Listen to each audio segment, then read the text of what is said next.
Hello दोस्तों। आज day 2 feature of constitution preamble and fundamental rights हम लोग देखने वाले हैं। ठीक है, मोस्ट इंपॉर्टेंट पॉलिटी क्वेश्चंस जो कि एग्जाम में ऑलरेडी पूछे गए हैं। तो पहला क्वेश्चन हम लोग स्टार्ट करते हैं। What is the correct sequence of the words in preamble of Indian constitution? तो क्या हो जाएगा आंसर इसका? बी हो जाएगा। ओके, आंसर इसका बी हो जाएगा। Sovereign, socialist, secular, democratic, republic. Okay, preamble is called soul and key of the constitution. Preamble को जो है soul and key of the constitution कहा जाता है। लैंग्वेज की अगर हम बात करें तो ये कहाँ से बोरो की गई है? ये ऑस्ट्रेलिया से बोरो की गई है। एंड अगर हम आइडिया की बात करें, है ना, अगर हम आइडिया की बात करें तो ये कहाँ से बोरो की गई है? ये यूएसए से बोरो की गई है। ठीक है, यूएसए से बोरो की गई है। नेक्स्ट क्वेश्चन हम लोग देखने वाले हैं। How many times has the preamble of Indian constitution been amended so far? अभी तक जो है भारतीय संविधान की प्रस्तावना में अब तक कितनी बार संशोधन किया गया है? तो केवल कितनी बार? एक बार ही किए गए हैं। कौन सा मतलब डेट था? तो वो 42nd, है ना, कौन से अमेंडमेंट एक्ट के तहत इसे अमेंड किया गया था? तो 42nd अमेंडमेंट एक्ट 1976 में किए गए थे। और इसी के तहत 3 वर्ड्स जो है वो जोड़े गए थे हमारे कॉन्स्टिट्यूशन, है ना। कौन कौन से वर्ड्स हैं? वो सोशलिस्ट हो जाएगा, सेकुलर और integrity. Okay, next, from which from which countries constitution has the concept of fundamental rights been borrowed? तो भारतीय संविधान में मौलिक अधिकारों का प्रावधान किस देश के संविधान से लिया गया है? तो आंसर क्या हो जाएगा इसका? ऑप्शन बी, यूएसए से लिया गया है। ओके, अगर हम फंडामेंटल राइट्स की बात करें तो ये हमारे कॉन्स्टिट्यूशन के भाग 3 में इनकलकेट है, जो कि आर्टिकल 12 से लेकर के 35 तक हमें फंडामेंटल राइट्स के विषय में बताता है। ठीक है, इसलिए आर्टिकल जो है वो 12 से लेकर के 35 एंड पार्ट 3 जो है इसे मैग्ना कार्टा ऑफ इंडिया के नाम से इसे जाना जाता है। Okay, next question. How many fundamental rights were originally provided and how many are there currently? मूल संविधान मूल संविधान में कुल कितने अधिकार थे और वर्तमान में कितने हैं? तो आंसर क्या हो जाएगा इसका? ऑप्शन बी हो जाएगा। ओरिजिनली अगर हम बात करें 7 थे, बट राइट नाउ कितने हैं? 6 है। तो उसमें से एक जो था, है ना, एक जो था राइट टू प्रॉपर्टी, इसको जो है वो क्या कर दिया गया था? इसको हटा दिया गया था। Right to property removed from fundamental rights. तो ये कौन से अमेंडमेंट एक्ट के तहत इसे हटाया गया था? तो 44th, है ना, 44th कॉन्स्टिट्यूशनल अमेंडमेंट एक्ट 1978 के तहत इसे हटाया गया था। और अभी नाउ अगर हम बात करें तो ये कौन से आर्टिकल में इसे रखे गए हैं? तो 300 ए, है ना, made a legal right under article 300 A by 44th constitutional amendment act 1978। Okay, next question. Which article provides for equality before law? Which article provide equality before law and equal protection of laws? संविधान के किस अनुच्छेद के तहत विधि के समक्ष समता का प्रावधान है? तो क्या हो जाएगा? आर्टिकल 14 हो जाएगा। इक्वालिटी बिफोर लॉ अगर हम बात करें तो ये कहाँ से ली गई है? इक्वालिटी बिफोर लॉ जो है वो यूके से ली गई है। इक्वल प्रोटेक्शन ऑफ लॉज जो है वो हम लोग कहाँ से लिए हैं? यूएसए से लिए हुए हैं। ठीक है, next question. Abolition of abolition of untouchability is provided under which article of constitution? ये हमारे, है ना, अस्पृश्यता का उन्मूलन, एबोल्यूशन ऑफ अनटचेबिलिटी किस अनुच्छेद के अंतर्गत आता है? तो क्या हो जाएगा? ऑप्शन इसका सी, आर्टिकल 17 के तहत आता है। आर्टिकल अगर हम 18 की बात अगर कर लें तो ये किसकी बात करता है? ये एबोल्यूशन ऑफ टाइटल्स की बात करता है। Okay, next question. Which article guarantees freedom of speech and expression to Indian citizen? भारतीय संविधान का कौन सा अनुच्छेद वाक एवं अभिव्यक्ति की स्वतंत्रता की गारंटी देता है? तो आर्टिकल क्या हो जाएगा इसका? आर्टिकल 19, यानी ऑप्शन ए जो है वो राइट हो जाएगा। ओके, आर्टिकल अगर हम 19 की अगर हम बात करें तो इसमें कितने और आर्टिकल, इसके इंटरनल कितने आर्टिकल है? वो 6 आर्टिकल है। ठीक है ना, आर्टिकल 19 प्रोटेक्ट्स 6 फंडामेंटल जो है वो फ्रीडम्स को जो है वो ये करता है। Okay, article 19 protects 6 fundamental freedoms. Next question,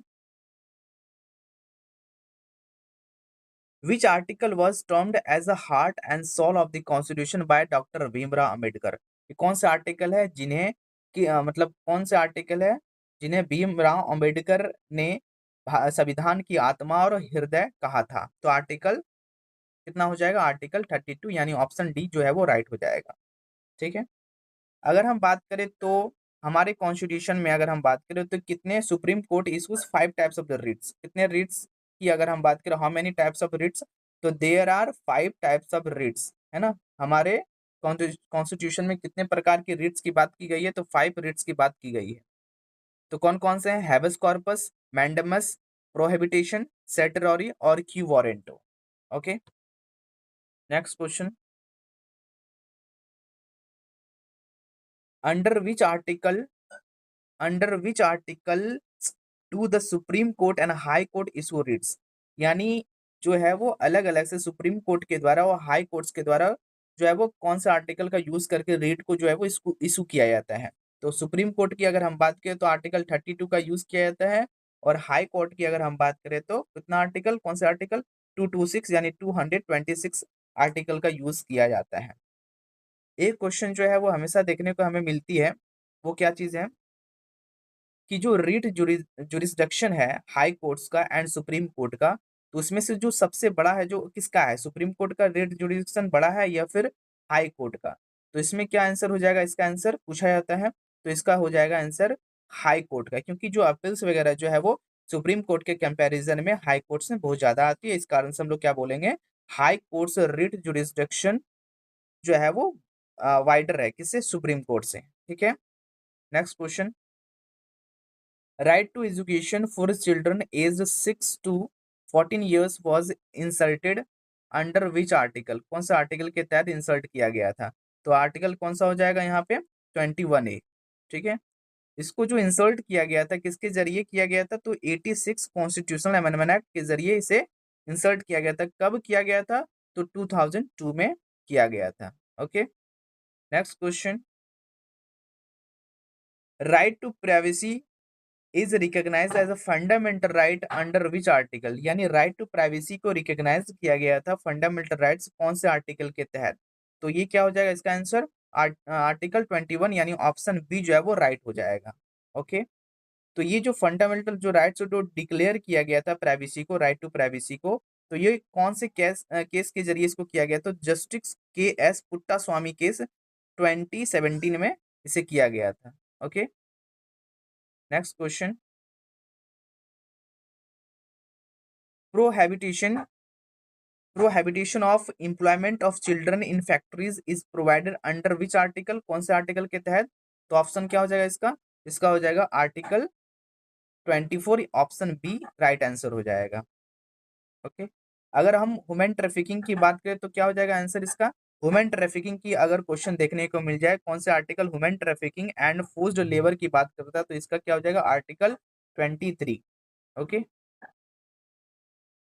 next question, wearing and carrying of kirpans by Sikhs, यानी जो सिख के द्वारा जो पहने जाते हैं जो किरपान्स वगैरह, is included under which articles? Freedom of religion, यानी सिखों का किरपान धारण करने को लेकर के चलने का अधिकार किस अनुच्छेद के तहत धार्मिक स्वतंत्रता माना गया है? तो आर्टिकल क्या हो जाएगा इसका? 25, ऑप्शन ए जो है वो राइट हो जाएगा। Okay, next question,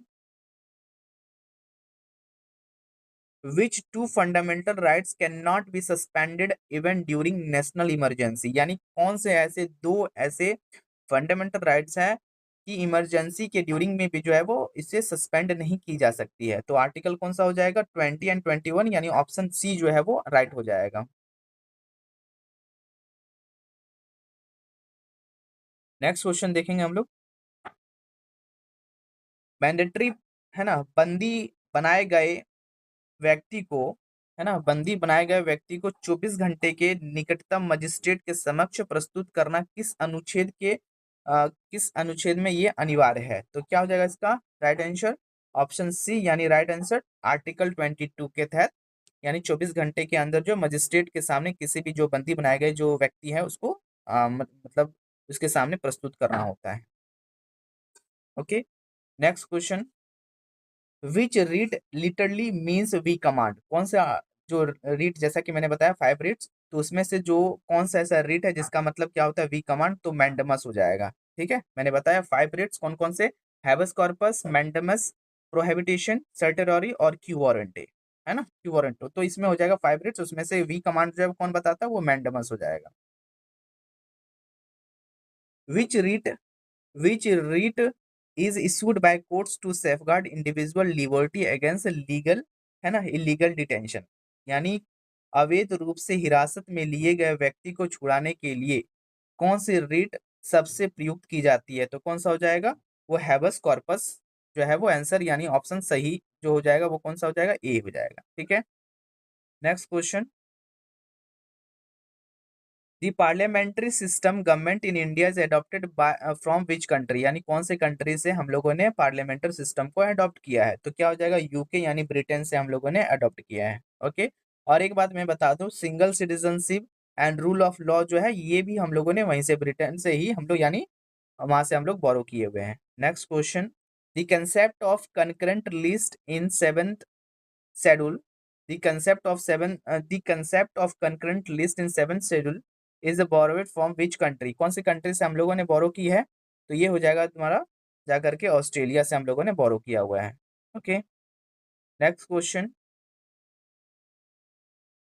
the procedure for amendment of the constitution is borrowed from which nation, है ना, कौन से नेशन से, संविधान संशोधन की प्रक्रिया प्रोसीजर ऑफ कॉन्स्टिट्यूशनल अमेंडमेंट किस देश से हम लोगों ने ली है, तो ये साउथ अफ्रीका जो है वो राइट आंसर हो जाएगा। ठीक है, अगर हम कॉन्स्टिट्यूशन की अमेंडमेंट की अगर हम बात करें तो ये कौन से आर्टिकल की बात करता है, तो आर्टिकल 368 एंड पार्ट की अगर हम बात करें तो पार्ट 20 जो है वो deals with the powers of parliament, है ना, deals with the power of parliament and amendments of the constitution. Okay, next question, Keshav Nanda, Keshav Nanda Bharati versus state of Kerala case 1973 is a famous for which landmark doctrine, तो ये कौन से जो है वो केशव नंदा भारती बनाम केरल राज्य मामला 1973 किस महत्वपूर्ण निर्णय के लिए प्रसिद्ध है, तो ये बेसिक स्ट्रक्चर डॉक्ट्राइन यानी मूल ढांचा सिद्धांत के लिए कभी प्रसिद्ध है। ठीक है, तो ऑप्शन सी हो जाए, ऑप्शन कितना हो जाएगा, ए हो जाएगा। ओके, तो next question, right of minorities to establish administer educational institution is under which article, कौन से आर्टिकल के तहत ये आएगा, तो ऑप्शन सी आर्टिकल 30 के तहत ये आएगा। Okay, next question,